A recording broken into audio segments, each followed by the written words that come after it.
Hey, welcome back to the Disney Plus Everyday Challenge, and today we have Secrets Declassified with David Duchovny. If you don't know who David Duchovny is, well, you probably never saw The X-Files. This is one of the two main characters of the X-Files series. Started in the 90s. He played Fox Mulder to Gillian Anderson's Dana Scully. Why did my brain just stop working right about then? But he is now he's not sort of, he's definitely doing a docu-series that focuses on different elements of mainly government conspiracies and often circling around things we just don't understand, like UFOs, or whatever they call them now.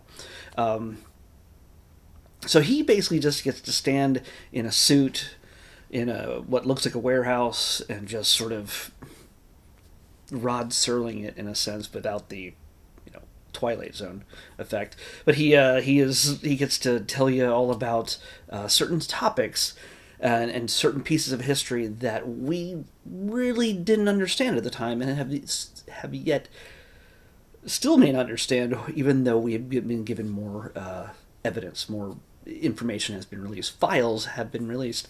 X-Files have been released about some of these incidents over the years. Uh, by the way, just a side note, if you've not seen the X-Files, imagine the most popular running scripted TV series on today. That was the X-Files in the 90s. It was up and down for a time, but it was the most popular thing. It eventually faded away because it was network TV and they liked to grind everything down to the bone until they could no longer make a profit from it. And they did release two films related to it, a spin-off or two, Millennium and the Lone Gunman. Uh, Big fans of all of it. Seriously, I grew up, I didn't really grow up, but I was grown up already. But the 90s, yeah, it was all about the X-Files. If you want to check out what it's all about, you can watch it on Hulu, I believe. Since I won't be able to review that since it's on Hulu, I'm only doing Disney Plus stuff. Yeah, get Hulu and you can watch all 11 seasons, I believe. Maybe the two movies, I imagine. It was a 20th Century Fox property, so of course, when Disney bought it, it's now in the hands of Disney. Whether it ever gets revitalized or not, I have no idea.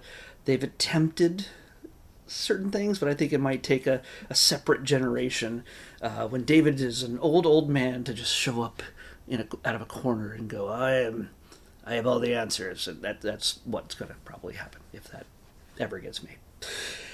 That said, this docuseries focuses not necessarily on one instance, or it's not an episode about UFOs or sea creatures or Bigfoot or whatever. This is more about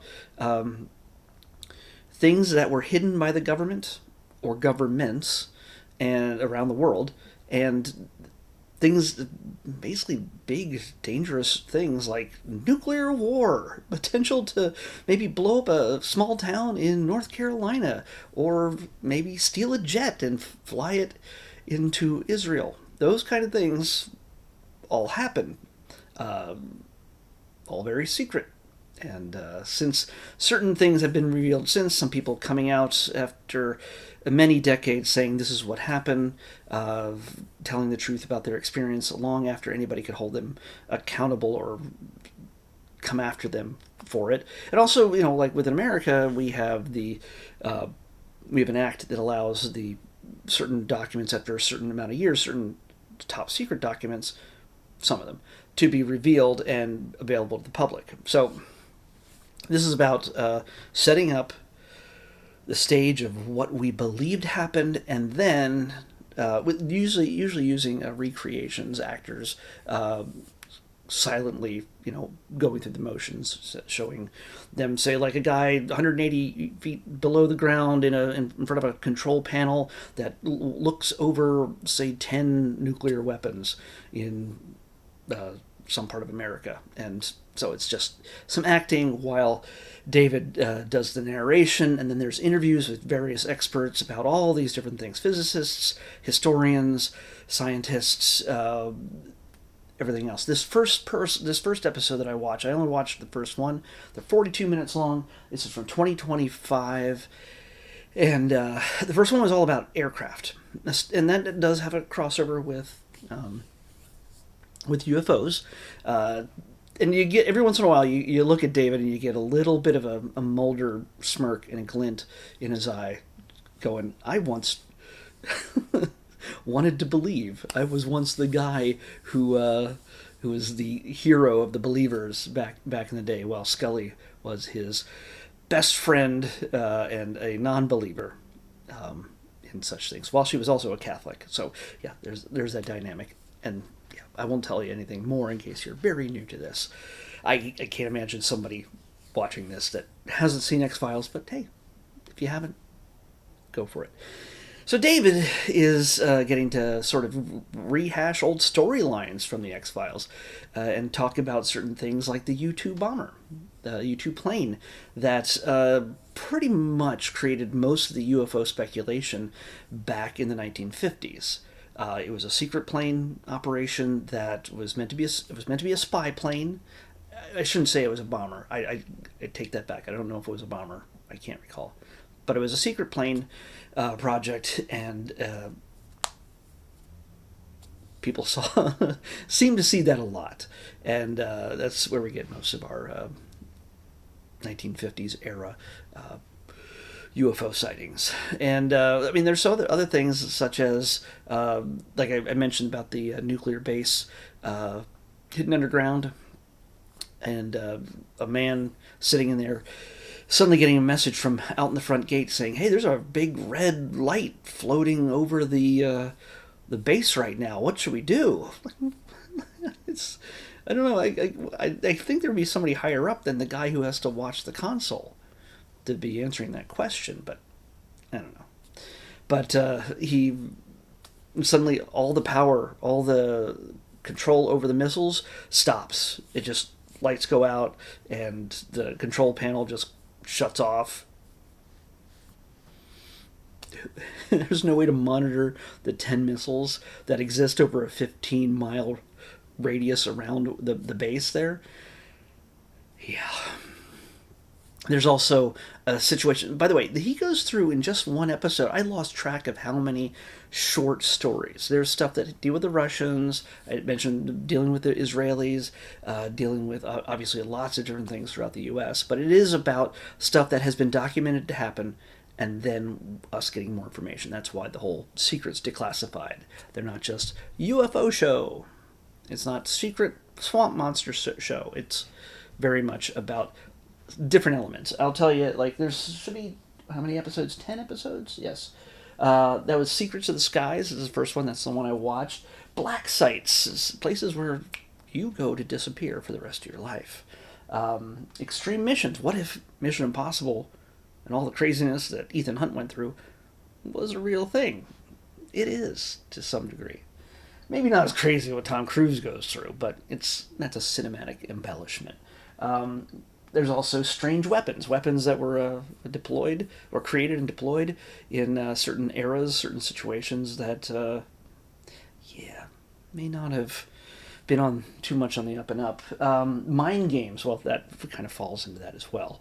There's also deep cover, spies, the spy system. Let's say, and stealth operations. Dark science, all the crazy mad scientist stuff that we really made use of, that a lot of it also came from the Nazis. So, yeah, we got a lot of stuff after the Nazis were just defeated in World War II, the bad guys. We made use of some of those men, Project Paperclip. And they were part of our aerospace community, and also they were part of making some sort of medical advancements. That's talked about here. Spy tech, more gadgets, like James Bond, maybe. And unholy alliances. Yeah, those are those bad guys I was talking about.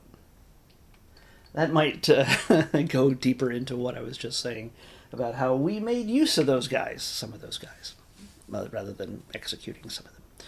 So I'm interested in watching more of this. I love kind of fringe history and things that just sort of you don't you swear that we're always the good guys, or you swear that hey, you know how everything came to be, why our cars have the features they have, why we're be able to go to the moon, uh, why we're able to cure diseases. Well, guess what? There is always a strange path.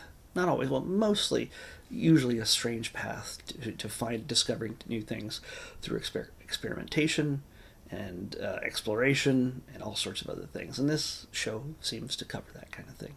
So yeah, so David is a perfect host for this kind of thing. I can imagine Mulder looking at this in the modern day and just going, oh, that's wrong. No, there's more to that story than they're telling us. Mulder wanted to believe. And again, don't expect an in-depth exploration of each of these stories. Like I think there might have been 8 stories just in this one episode. It's a mostly surface level exploration of these topics that are all grouped in by, like I told you, by a single topic. But yeah, it's you could probably do more research than what you find here. I think this makes a great jumping off point for, yes, you could end up going down a conspiracy theory rabbit hole, and that isn't a great thing. Keep your head about you, but Mulder didn't always keep his head about him. But he definitely ran into some aliens, I think. But yeah, so yeah, definitely. I'm gonna definitely check this out. I'm gonna add this to my list, and yeah, I'll never get to watch it. I'll never take the time to watch it, at least until I'm done with this series in a few months. So let's see what we have tomorrow. 8. Wow, we jumped all the way back to 8. Just had like 6 the other day, right? Yeah, we did. And we have also had 7 in this run. And this is another movie. We have 7 or 8 movies left on Disney Plus that I have not watched. And I don't know anything about this. It is the name of another movie that stars Barbra Streisand, but this is not that movie. It's a different movie. I imagine, I didn't check, but this could be another Lifetime movie. Yeah, I don't know. We'll see. We're going to watch Beaches. Yeah. Again, not the Barbra Streisand one. I thought that was at first, but it's not. Beaches is what we're watching next in the Disney Plus Everyday Challenge. I'll see you back here tomorrow with that. Bye.